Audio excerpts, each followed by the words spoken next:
Okay, another quick recap. We've gone through the minor second, which is 1 fret distance.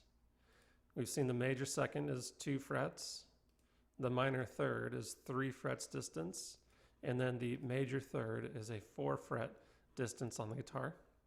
The next interval is our perfect fourth. And you guessed it, that is 5 frets on the guitar. So 1, 2, 3, 4, 5.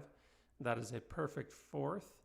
And the way that we write this, so that is P4, perfect fourth. The next interval is an interesting one. It is quite colorful, and that would be the interval of a augmented fourth. And here's where it gets confusing. There's actually 3 different names for this interval, okay? So this is annoying and frustrating for new music theory students, but this could be called a augmented fourth, right? And this would be how it would be notated if it was an A to a D sharp. You'd call that an a augmented fourth.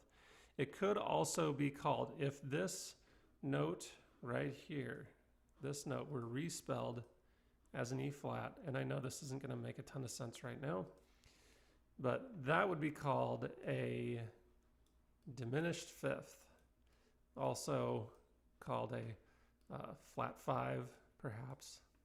So we've got augmented fourth, diminished fifth, and then finally the last one would be called a tritone.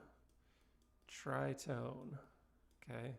And that is often notated T, T, so a tritone. So that's the most confusing interval of all because it has 3 different names depending on how these notes are notated and who's talking about it. But I will usually refer to it as a tritone unless there's a good reason for me to call it diminished fifth or an augmented fourth, usually if it's in the context of chords.